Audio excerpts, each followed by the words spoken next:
Some trips are meant to be forgotten. Some cabins hidden in the mountains hold secrets darker than the forests around them. When Meredith decided to take her 3 children to meet their grandfather for the first time, she never imagined it would be the last time anyone would see them. What began as a family reunion quickly became something else entirely. Something ancient. Something hungry. This is what happened when she took her children to visit their grandfather. Meredith Finch stared at the wrinkled envelope in her hands. The return address made her stomach twist into knots. It had been 15 years since she'd spoken to her father. 15 years since she'd fled that old cabin in the mountains, swearing never to return. "Mom, who's that letter from?" Zoe asked, peering over her cereal bowl. At 10 years old, she had Meredith's curious nature and sharp eyes that missed nothing. "It's from your grandfather," Meredith said, her voice barely above a whisper. "We have a grandfather?" Wyatt, Zoe's twin brother, looked up from his comic book. "You said we didn't have any other family." "I said we didn't need any other family," Meredith corrected, sliding her finger under the envelope flap. "There's a difference." Little Penny, just 6 years old with wild curls that refused to stay in her barrettes, climbed onto the chair next to Meredith. "Is he nice?" she asked, her small hand resting on Meredith's arm. "I haven't seen him in a very long time, sweetie," Meredith said, pulling out the letter. Her father's handwriting was shakier than she remembered, the blue ink fading in spots, as if he'd pressed too lightly on the paper. She read quickly, her face growing paler with each line. Ernest Finch was dying. Cancer, he claimed. The doctors had given him 3 months. His last wish was to meet his grandchildren before he passed. "What does it say, Mom?" Zoe asked, trying to peek at the letter. Meredith folded it and slipped it back into the envelope. "Your grandfather is sick. He wants to meet you all." "Cool." Wyatt pumped his fist. "Can we go? Please?" "I don't know," Meredith said, rubbing her temples. "It's complicated." "Why don't you talk to him?" Penny asked, her big brown eyes full of innocent confusion. "Did you have a fight?" Meredith forced a smile. "Something like that. Grown-up stuff." Later, that night, after tucking the kids into bed, Meredith called her best friend Iris. "He actually reached out after all these years?" Iris asked, her voice crackling through the phone. "The nerve of that man!" "He's dying, Iris," Meredith said, staring out the kitchen window at the starless city sky. "Cancer. And you believe him?" Meredith sighed. "I don't know what to believe anymore. But what if it's true? The kids have been asking about family lately. Maybe they deserve to meet him just once. After what he did? After what happened to your mother?" Iris's voice rose. "Meredith, you swore you'd never go back there." "I know," Meredith whispered, pressing her forehead against the cool glass. "But people change, right? He's an old man now. What harm could come from one weekend visit?" 3 days later, Meredith found herself packing bags for all 4 of them. The twins were bouncing off the walls with excitement, while Penny carefully selected which stuffed animals would join the journey. "It's just for the weekend," Meredith reminded them as she folded T-shirts into neat piles. "We'll drive up Friday, after school, and come back Sunday afternoon." "Does Grandpa have a TV?" Wyatt asked, tossing his favorite sneakers into his backpack. "I don't think so," Meredith said. "The cabin is pretty remote. No internet either. But there are woods to explore, and a creek nearby." "Real nature," Zoe exclaimed, eyes wide. "Like in our science books." Penny hugged her worn rabbit plushie. "Will he like us?" she asked quietly. Meredith knelt down to her youngest child's level. "He'll love you, sweetie. How could he not?" That evening, as Meredith loaded the last bags into their old minivan, Iris pulled into the driveway. I still think this is a bad idea, Iris said, leaning against the van. That cabin is in the middle of nowhere. Will you even have cell service? Probably not, Meredith admitted. But it's just for 2 days. We'll be fine. Iris handed her a small box. Just in case. It's a satellite phone. My brother used it when he went hiking in Alaska. That's a bit extreme, don't you think? Meredith laughed, but she took the box anyway. Promise you'll call each night, Iris insisted. Just so I know you're all okay. I promise, Meredith said, hugging her friend tightly. As they pulled out of the driveway the next day, the kids waved to their familiar neighborhood. Meredith gripped the steering wheel tightly, ignoring the dread pooling in her stomach. How far away is Grandpa's house? Penny asked from the back seat. About 6 hours, Meredith replied. We'll stop for lunch on the way. Will he have presents? For us? Wyatt wondered aloud. I don't know, buddy, Meredith said. Don't get your hopes up. But as the city faded behind them and the roads grew narrower, Meredith's own hopes began to rise. Maybe this visit would heal old wounds. Maybe her father really had changed. Maybe he just wanted to make peace before he died. Or maybe, a voice whispered in the back of her mind, some promises should never be kept. She pushed the thought away and turned up the radio, drowning out her doubts with cheerful music as they drove deeper into the mountains where her father waited. Look at those trees! Zoe pressed her face against the window as the urban landscape gave way to rolling hills and forests. They're huge! Can bears climb trees that big? Wyatt asked, his eyes wide. Yes, but bears won't bother us if we don't.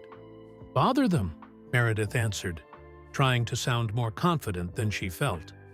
The farther they drove from the city, the more memories flooded back. Some good, some that made her hands shake on the steering wheel.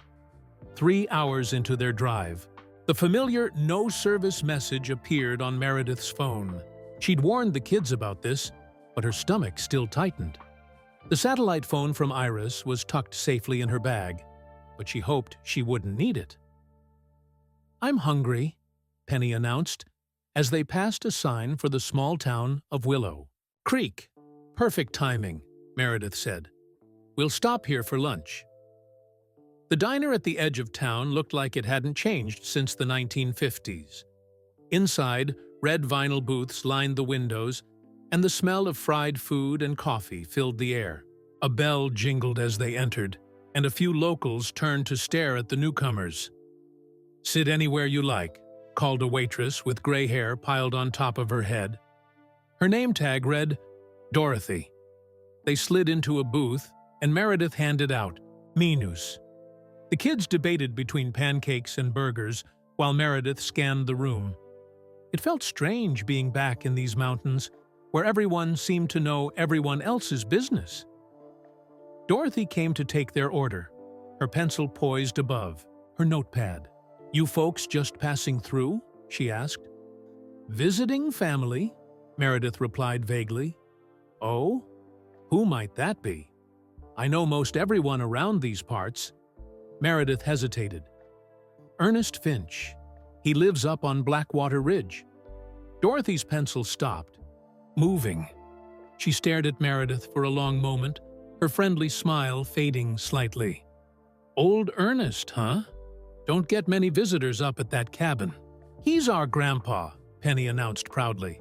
We've never met him before. Is that right? Dorothy's gaze shifted to the children, something unreadable in her eyes. She lowered her voice and leaned closer to Meredith. That old man should have left these mountains years ago. Before Meredith could ask what she meant, Dorothy straightened up and plastered on a smile. So that's 2 kids' cheeseburgers, 1 pancake stack, and a chicken sandwich. Coming right up.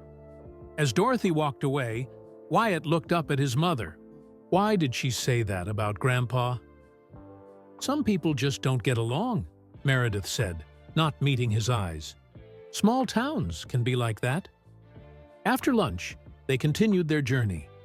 The roads grew steeper and narrower as they climbed higher, into the mountains. The twins played license plate bingo, though cars became scarce the farther they went. Penny fell asleep with her stuffed rabbit clutched to her chest. Dark clouds gathered overhead, and by mid-afternoon, rain began to patter against the windshield. The wipers squeaked rhythmically as Meredith peered through the gloom. The road turned from asphalt to gravel, then to dirt, jolting them with every pothole. "Are we lost?" Zoe asked, as they passed the same lightning-struck tree for what seemed like the second time. "No," Meredith said, squinting at a weathered wooden sign. "Just reacquainting myself with the way. It's been a long time." She didn't tell them that part of her had hoped she'd forget the route entirely. A perfect excuse to turn back. But her hands seemed to know the way, turning the wheel at familiar landmarks. The split rock that looked like a turtle, the 3 pines growing in a perfect triangle, the creek that ran alongside the road for exactly half a mile before disappearing underground. "Can you tell us more about when you were little?" Wyatt asked. "What was it like living here?" Meredith gripped the steering wheel tighter. "It was different. We didn't have television or internet. I spent most of my time outdoors." "Did you have friends?" Zoe asked. "Not many. The nearest neighbor was 5 miles away. But I had my books and my imagination." Meredith carefully selected her memories, sharing only the bright spots. Building forts in the woods, swimming in the creek. During summer, seeing deer drink from the pond at dawn. She didn't mention the long nights listening to strange noises outside her window. The weird rules her father enforced. The way her mother would sometimes stare at the mountain behind their cabin, tears streaming down her face, before she vanished, without a trace when Meredith was 16. As daylight faded, the rain turned into a steady downpour. The windshield wipers worked frantically against the deluge. "Are we almost there?" Penny had woken up, her voice small and frightened by the thunder. "Almost, sweetie," Meredith promised, though each mile felt longer than the last. Finally, as the darkness enveloped the forest completely, their headlights illuminated a narrow dirt driveway nearly hidden by overgrown bushes. A wooden sign, the paint long faded, read Finch. "We're here," Meredith announced, trying to sound cheerful as she turned onto the path. The van lurched and bounced over exposed roots and rocks. After what seemed like forever, the trees opened up to reveal a clearing. There, bathed in the glow of a single porch light, stood the cabin. It looked smaller than Meredith remembered, but otherwise unchanged. The same weathered logs, the same stone chimney with smoke curling from it, the same feeling of isolation. And there on the porch stood a figure. Even from this distance, even through the rain, Meredith recognized her father. He looked thinner, his shoulders stooped with age, but something about him seemed exactly the same as the day she'd left 15 years ago. Ernest Finch raised his hand in greeting, an oddly bright smile spreading across his face. "Is that him?" Zoe whispered. "Is that our grandpa?" Meredith nodded, unable to speak past the sudden lump in her throat. "He doesn't look sick," Wyatt observed. "No," Meredith thought as she cut the engine. "He doesn't." And something about that made the dread in her stomach grow heavier than ever. "Come on, kids," she said, forcing brightness into her voice. "Let's make a run for it before we get soaked." They dashed through the rain to the porch, where Ernest stood waiting. Up close, Meredith could see the years etched into his face, deep. Lines around his eyes and mouth, his once dark hair now completely white. But his eyes were the same intense blue she remembered, watching them with an eagerness that made her skin prickle. "Welcome! Welcome!" Ernest's voice was stronger than she expected from a supposedly dying man. He knelt down to the children's level. "My goodness, look at you three. You must be Zoe and Wyatt," he said, correctly identifying the twins despite never having seen them before. "And this little one is Penny." Penny half hid behind Meredith's leg, suddenly shy. "How did you know which one is which?" Wyatt asked, staring openly at his grandfather. Ernest winked. "Grandpas just know these things. Come in before you catch your death." The phrase made Meredith flinch, but she followed him inside, ushering the children ahead of her. The cabin's interior surprised her. She remembered it as dark and cluttered, but now it was clean and well lit with oil lamps that cast a warm glow over polished wooden floors. A fire crackled in the stone fireplace, and the main room smelled of pine and something cooking. Stew, maybe. "I've prepared rooms for all of you," Ernest said, helping Penny out of her raincoat. "The twins can take the loft, and Penny can have the small bedroom. Meredith, you'll be in your old room." Her old room. Meredith's steps faltered at the thought. 15 years hadn't been long enough to forget the nightmares she'd had there. "You've been busy," she said, looking around at the fresh-cut flowers on the table, the neatly arranged furniture. "For someone who's ill." Ernest's smile didn't waver. "Good days and bad days. You know how it is. Today is a good one, thank the bait Lord. Having visitors gives me strength." "I'm hungry again," Wyatt announced, sniffing the air. "Perfect timing." Ernest clapped his hands together. "Dinner's almost ready. Why don't you children wash up while your mother and I set the table?" As the kids ran off to explore, Meredith took the chance to study her father more closely. His movements were quick and sure as he ladled stew into bowls, no sign of weakness or pain. When he caught her watching, he simply smiled. "They're beautiful children, Meredith. You've done well." "Thank you," she said stiffly. "Father, about your letter." "Let's not talk about sad things tonight," he interrupted. "We have the whole weekend. For now, let's enjoy having everyone under one roof." During dinner, Ernest charmed the children with stories of mountain folklore and wildlife. He seemed to know exactly what would interest each child. Tales of Hidden, caves for adventurous Wyatt, stories about the stars for curious Zoe, and gentle animal fables for shy Penny. After the meal, he disappeared into his bedroom and returned with an armful of wooden toys. "I've been making these," he said, spreading them on the rug before the fire. "Just little things to pass the time." The craftsmanship was extraordinary. Intricately carved animals, puzzles with sliding pieces, a dollhouse with furniture so detailed, Meredith could hardly believe they were handmade. The children exclaimed over each one, their earlier shyness forgotten. "You never made things like this when I was little," Meredith said quietly. Ernest looked up, something unreadable passing across his face. "I was a different man then, less patient, less appreciative of what I had." While the children played, Meredith walked around the cabin, memories flooding back with each step. It was then that she noticed the strange symbols carved into the door frames. Small, spirals and lines that formed patterns she didn't recognize. Above the windows hung bunches of dried herbs that filled the air with a sweet, heavy scent. "What are these?" she asked, touching one of the symbols. "Mountain traditions," Ernest replied, coming to stand beside her. "For protection." "Protection? From what?" he smiled. "Bad dreams, evil spirits, the usual superstitions." Later, after the children were tucked into their beds, Meredith tried to call Iris using the satellite phone. But no matter where she stood in or around the cabin, she couldn't get a signal. The mountains seemed to swallow any attempt at connection to the outside world.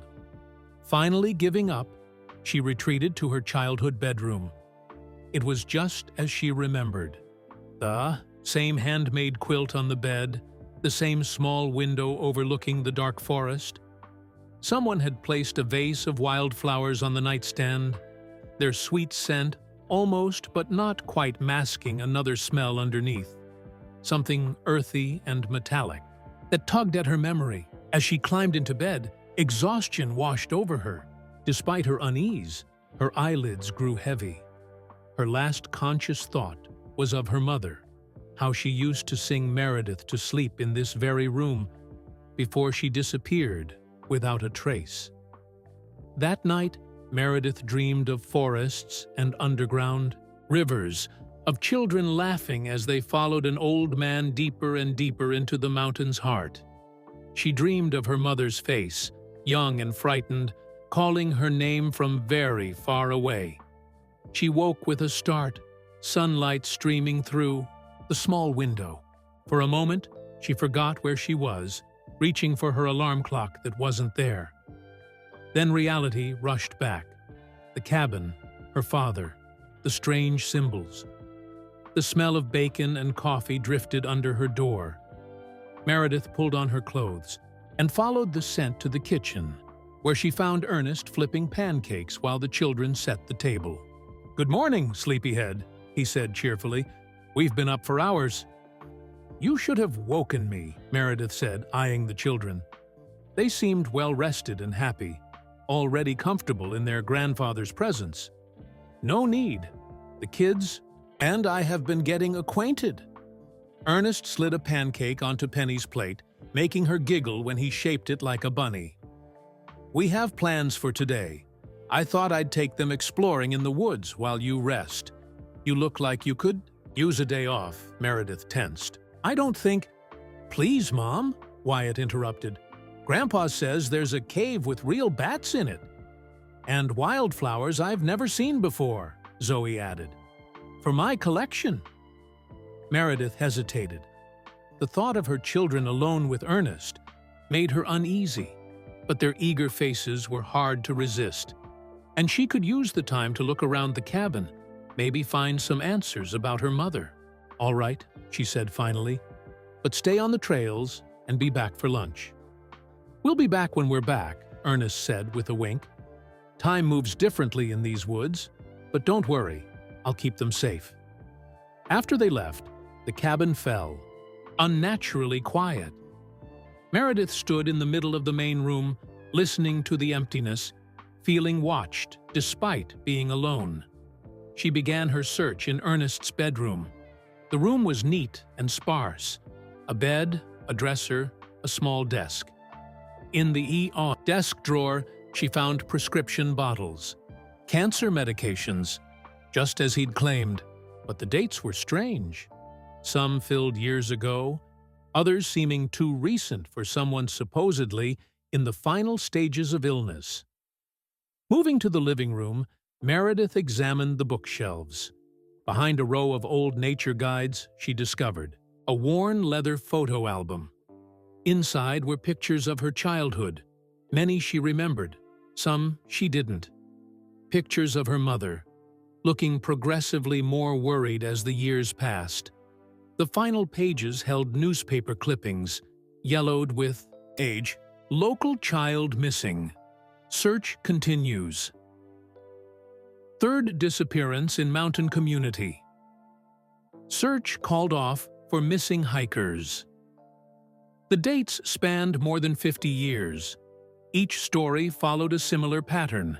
People vanishing in the woods, never to be found. Some were children, some adults. In one clipping from 1973, a photo showed search parties combing an area Meredith recognized as not far from the cabin.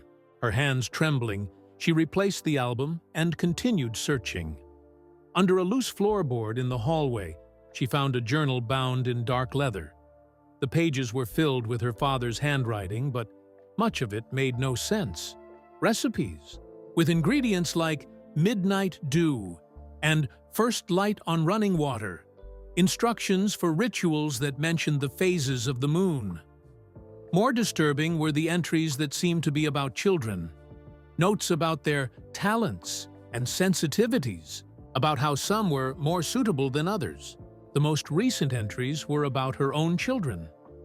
The twins show great promise. The boy speaks to animals without realizing it. The girl knows things she shouldn't. The youngest has the strongest gift of all. She finds what is hidden. Meredith slammed the journal shut, her heart pounding. She needed to find her children, now. Outside, the forest was eerily silent. No birds singing, no insects buzzing. Meredith called their names, her voice echoing among the trees without response. She followed what looked like footprints in the soft earth, moving deeper into the forest. The trees grew thicker, the light dimmer.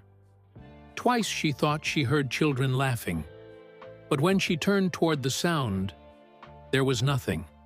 The forest seemed to shift around her, familiar landmarks disappearing or appearing in unexpected places. After what felt like hours, she spotted a clearing ahead. She hurried forward, pushing through a tangle of brambles, and found herself at the edge of a small pond. The water was perfectly still, reflecting the sky like a mirror. Something about it seemed wrong. The color was too blue, the surface too smooth.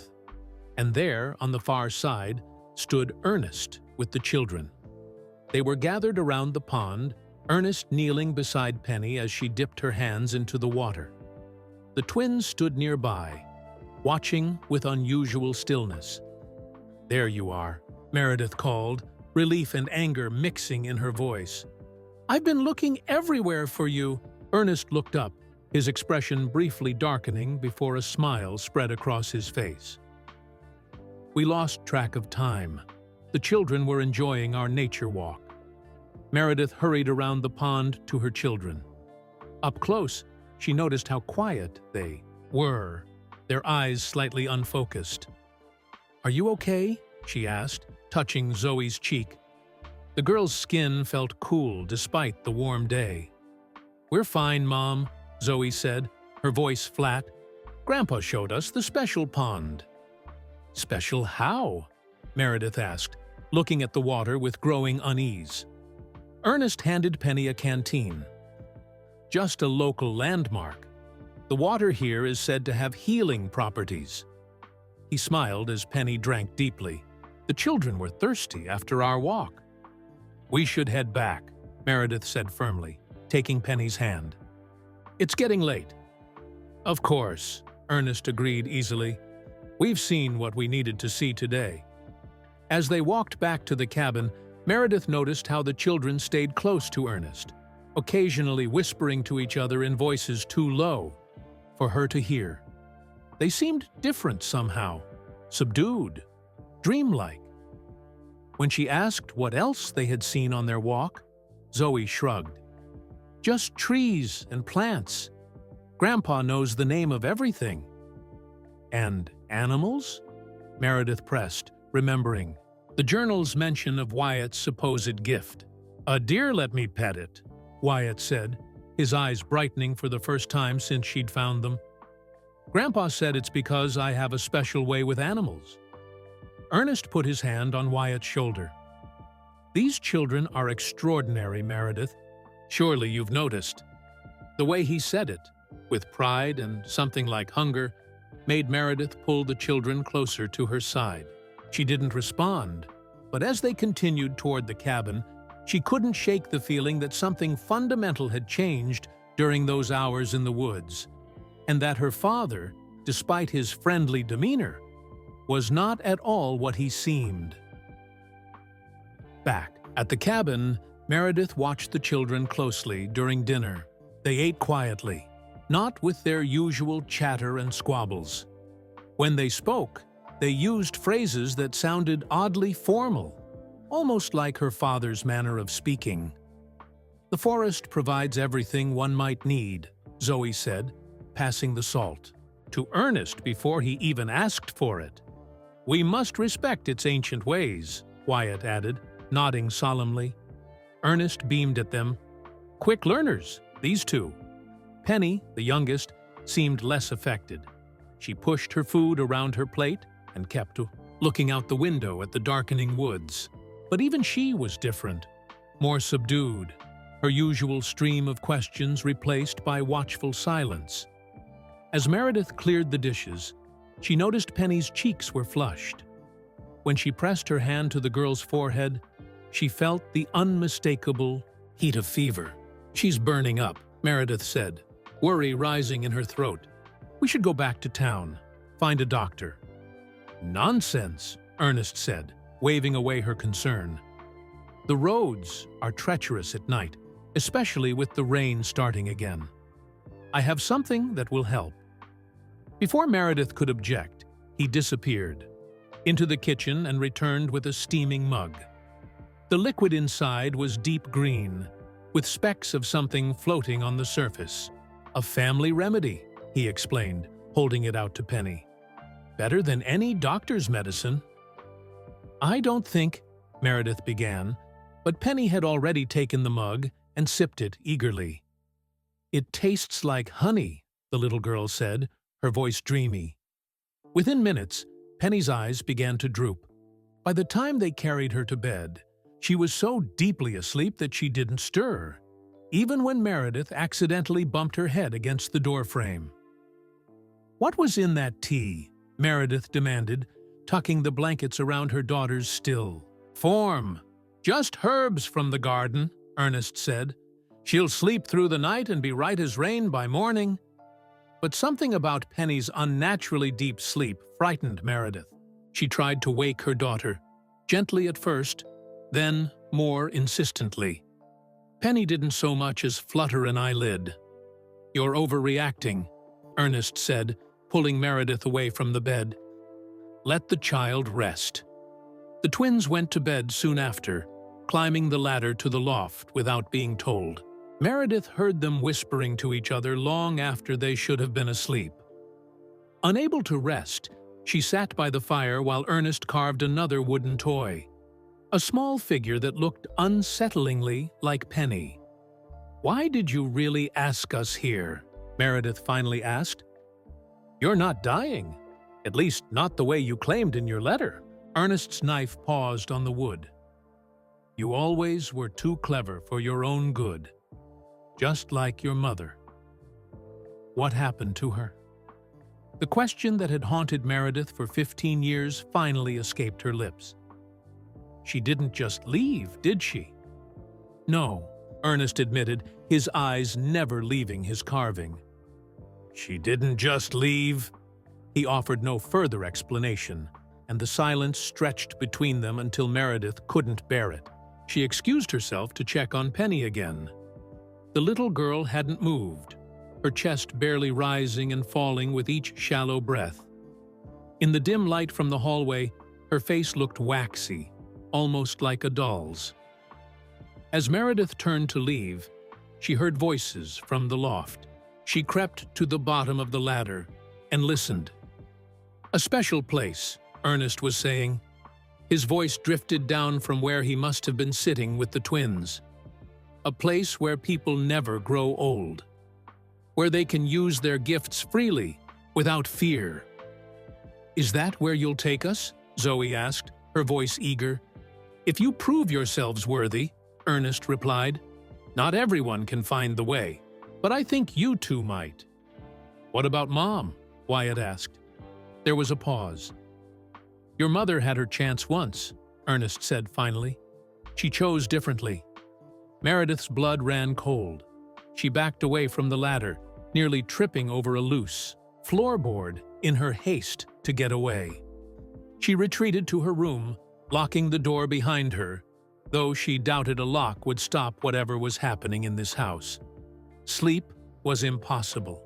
After hours of tossing and turning, Meredith got up and began searching her room for anything that might explain what her father was planning. Under the bed, behind the dresser, inside the ancient wardrobe, nothing. It was only by chance that She noticed the floorboard beneath the rug that seemed slightly higher than the others. Using a hairpin from her bag, she pried it up and discovered a small space underneath. Inside was a photograph, yellowed with age. It showed a group of children standing in front of the cabin. They wore clothes from different eras. One girl in what looked like a dress from the 1920s, a boy in clothes typical of the 1950s, others in more modern attire. Each child had the same distant look that Meredith had seen in her own children's eyes that afternoon. And there, in the back row, stood her father, looking exactly as he did now, not a day younger or older.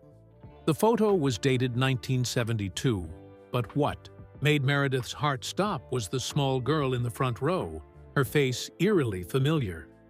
With trembling fingers, Meredith turned the photo over. On the back, in faded ink, was written, Elizabeth, age 8, 1972. Elizabeth, her mother's name. The room seemed to spin around her. Her mother hadn't been Ernest's wife, as she'd always believed. She had been his daughter.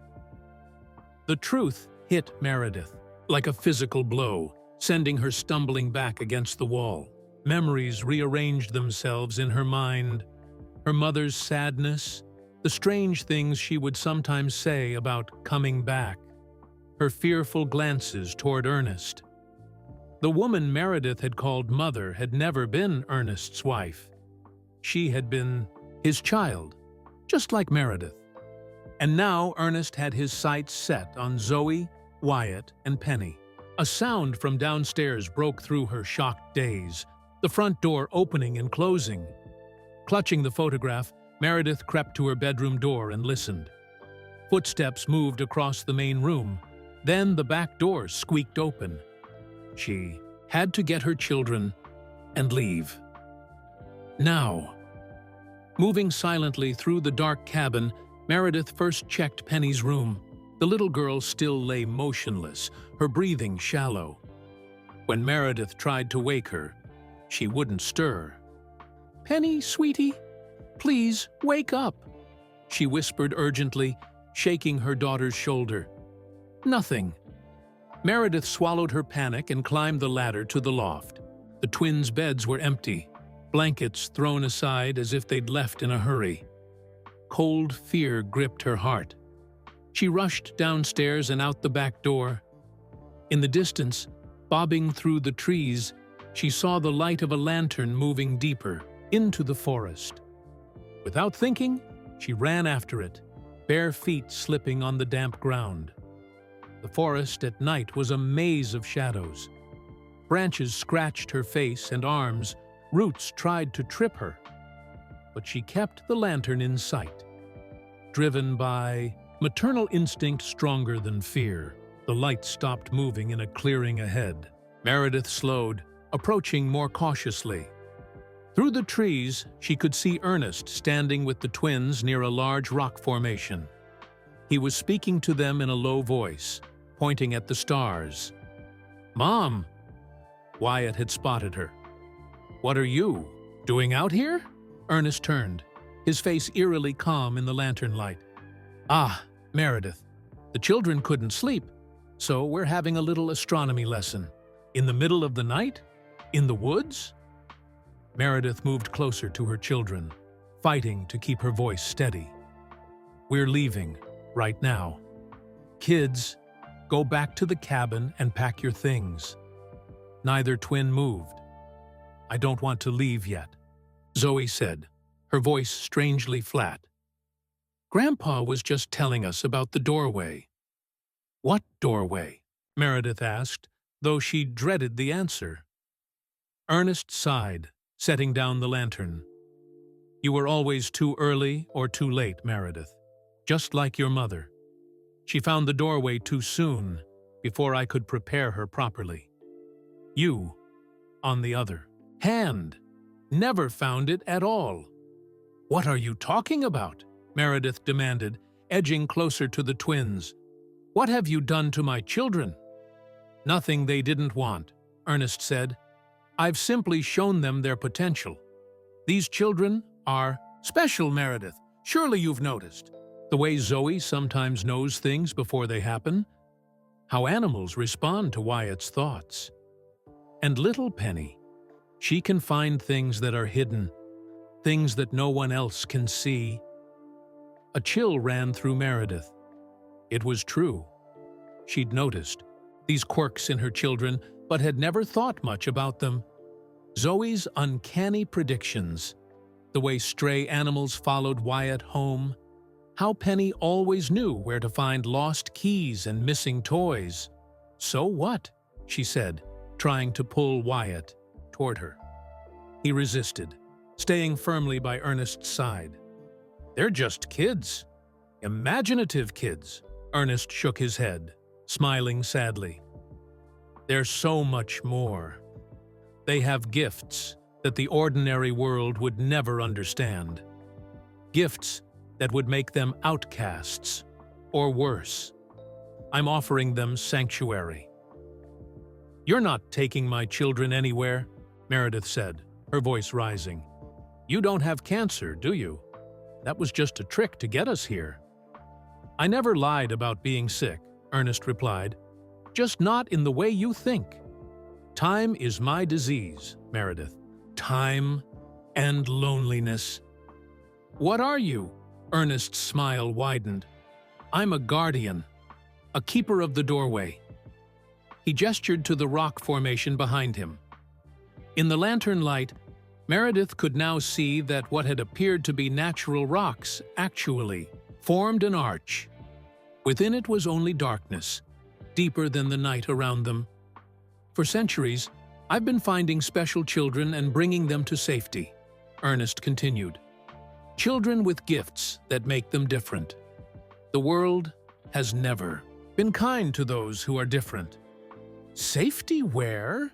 Meredith asked, though part of her already knew the answer. "A place between worlds," Ernest said, his voice taking on a reverent tone. "A place where time works differently, where special children can grow into their gifts without fear or persecution." "You mean the place in the photograph? The place where my mother went?" Meredith pulled the yellowed photo from her pocket. "She was just a child, wasn't she? You took her there and then brought her back to raise me." "Why?" Ernest's expression darkened. "She was meant to stay, but she heard your cries as an infant. You were left on my doorstep. Another special child. Something in her broke. She escaped and took you away. Tried to raise you as her own. By the time I found you both again, she'd poisoned your mind against me." "She was protecting me from you," Meredith shouted. "She was confused," Ernest said firmly. "And when she realized what she'd done, denied you your rightful place, the guilt drove her back to the doorway. She crossed over, hoping to fix her mistake. But it was too late for you by then." Meredith felt sick. "And now you want my children instead. They belong there, Meredith. They'll be accepted, cherished for what they are. In this world, they'll only suffer." "Mom?" Zoe's voice trembled slightly. "Is it true? About us being special?" Before Meredith could answer, the ground beneath them shuddered. The arch in the rock formation seemed to shimmer, the darkness within it swirling like smoke. "It's opening," Ernest whispered, eyes wide with anticipation. "The doorway only appears during certain alignments. We must hurry." He grabbed the twins' hands and pulled them toward the arch. "No!" Meredith lunged forward, but Ernest was surprisingly strong. He shoved her away with one arm while keeping his grip on the children. "Mom!" Wyatt cried out, suddenly looking afraid. He tried to pull away from Ernest, but the old man's fingers dug into his wrist. "You'll thank me one day," Ernest said, his gentle demeanor gone. "They all do, eventually." "Let them go." Meredith scrambled to her feet. "They're just children." "They're my children," Ernest roared, his face transforming with rage. "All the special ones are mine. I made a bargain centuries ago. My life extended in exchange for bringing them the gifted ones.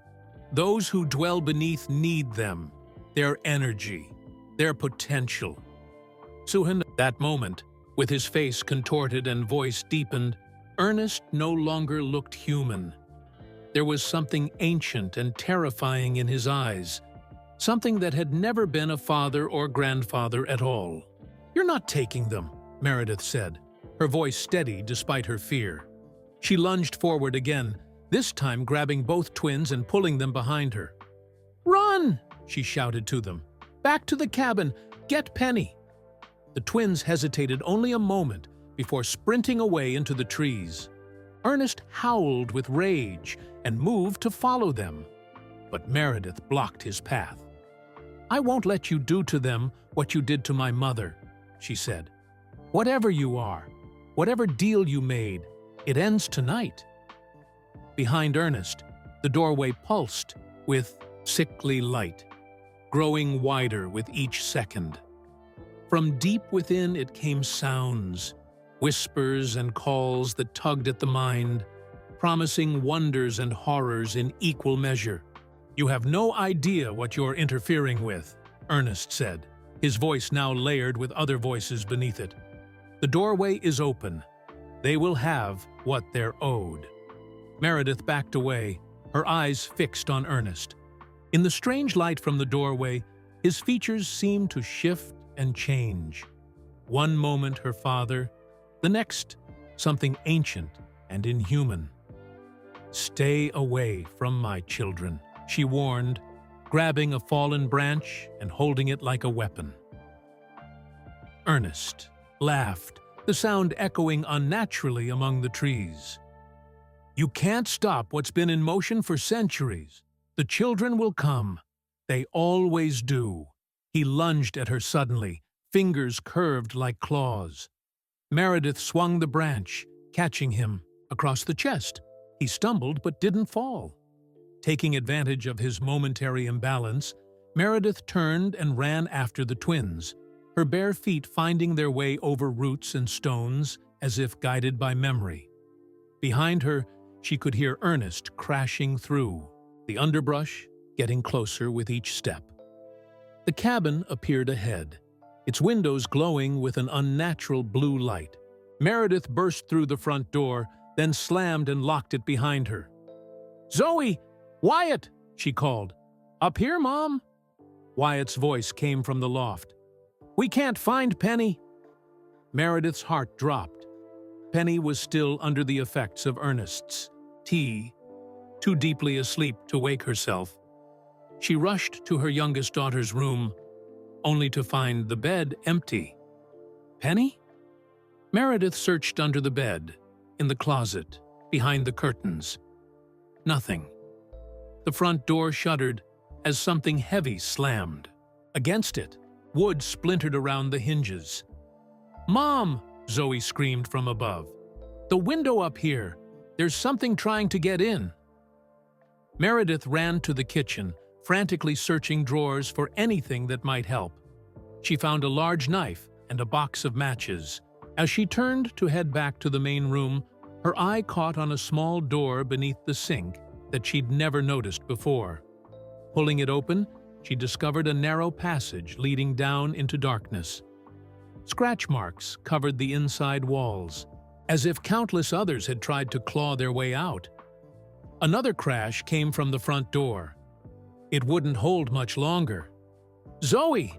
Wyatt! Come down! Quickly!" Meredith called. "I found a way out." The twins scrambled down the ladder, their faces pale with fear. "What about Penny?" Wyatt asked, looking around wildly. "We'll find her," Meredith promised, praying it was true. "But we have to get away from Ernest first." As if summoned by his name, the front door burst open. Ernest stood in the doorway, no longer even pretending to be human. His eyes glowed with the same blue light that filled the windows, his body seeming to stretch and contract as if struggling to maintain its shape. "This way," Meredith pushed the twins toward the passage. Go! Go! They crawled into the narrow tunnel, Meredith following close behind. The passage sloped downward, the air growing damp and cold. Behind them came sounds of pursuit, scratching, sliding, a low growl that was nothing like Ernest's voice.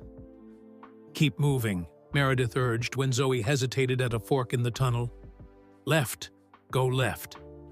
She didn't know how she knew which way to go, but some instinct pulled her in that direction. Perhaps something from her forgotten childhood, or perhaps something deeper. The same gifts Ernest claimed her children possessed. After what seemed like an eternity of crawling through darkness, they emerged into a large cave. A waterfall covered the entrance, its water glowing with the same eerie blue light they'd seen throughout the cabin. Listen, Wyatt whispered, grabbing Meredith's arm. Through the rush of the waterfall came a sound, singing. A child's voice, sweet and clear. Penny, all three said at once. They followed the voice deeper into the cave, the blue glow growing stronger with each step. Eventually, they reached a vast chamber. In its center was a pool of glowing water, pulsing with light. Beside it sat Ernest, looking human again, with Penny on his lap. He was showing her something in the water as she sang a wordless melody. Get away from her! Meredith shouted, rushing forward. Ernest looked up, smiling calmly. You're too late. She's already begun the crossing ritual, just like your mother did. Mom? Penny turned, her eyes glowing the same blue as the pool. You came to join us? No one's joining anything, Meredith said, approaching cautiously. Penny, come here, sweetie. But I want to see the shiny people, Penny protested, pointing at the pool. Grandpa says they've been waiting for me. Meredith looked into the pool and gasped. Faces swirled beneath the surface. Inhuman faces with too many eyes and mouths that opened sideways. Beautiful, aren't they? Ernest said. The original inhabitants of this mountain. They've been here since before humans walked the earth. They need the energy of special children to maintain their world. And in exchange, they keep those children safe. Forever young, forever protected. You're sacrificing children to them. Meredith realized with horror. Sharing, Ernest corrected. A fair exchange that benefits everyone. He stood, still holding Penny. Now, the doorway is open. They're coming through. The pool began to bubble and churn. Something was rising from its depths. Meredith acted without thinking. She lunged forward and shoved Ernest with all her strength. Caught off guard, he stumbled backward, his arms loosening around Penny. Meredith grabbed her daughter and pulled her away from the pool. Ernest teetered on the edge, arms windmilling.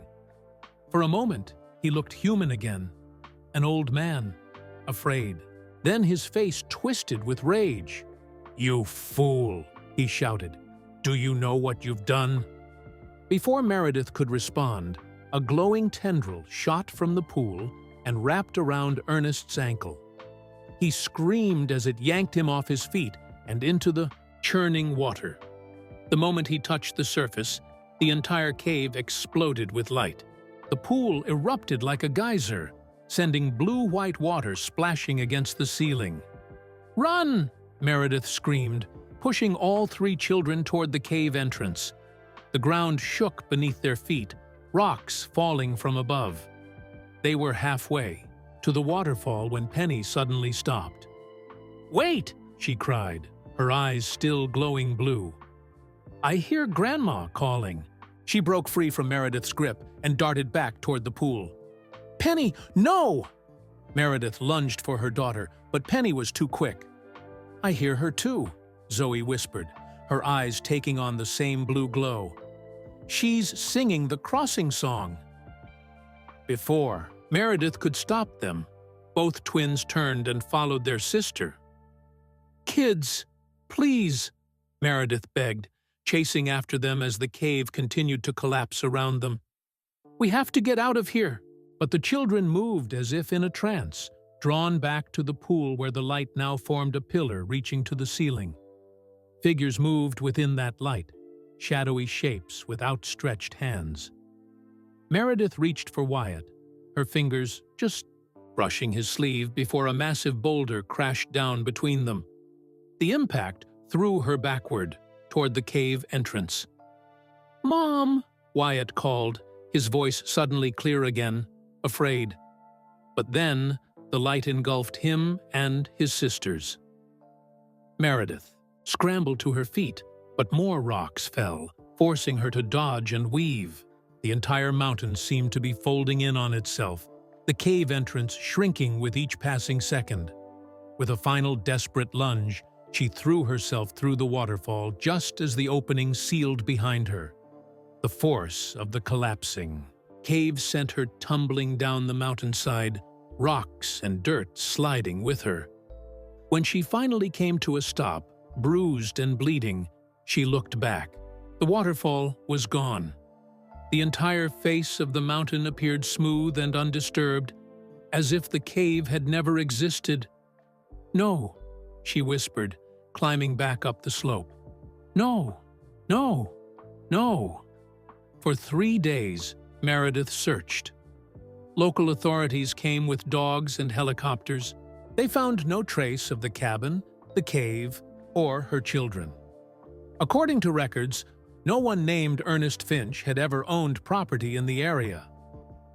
On the 4th day, as she sat alone at the spot where she thought the cabin had stood, Meredith noticed something half buried in the dirt. A small wooden toy, one of Ernest's carvings. Inside was a folded note, the paper yellowed with age. With trembling fingers, she opened it and read words written in what looked like Zoe's handwriting. "We're safe, Mom. Time is different here. Don't worry about us. Maybe someday you'll understand why Grandpa needed us." The note was dated 1932. As Meredith stared at it in disbelief, she caught movement from the corner of her eye. A young girl watching from between the trees. A girl who looked exactly like Meredith had as a child. Their eyes met for one impossible moment before the girl vanished like morning mist. Meredith understood then. The cycle had been happening for generations, and perhaps she herself had once been one of the special children who was somehow returned, with no memory of what happened. She walked down the mountain alone, leaving behind the daughter she once was and the children she would never see again. That was the end of this story. Where are you listening from? If you enjoyed this tale, please like this video and subscribe to the channel for more interesting stories just like this one. Don't forget to share with your friends and family to spread kindness and awareness. Thank you for joining us today.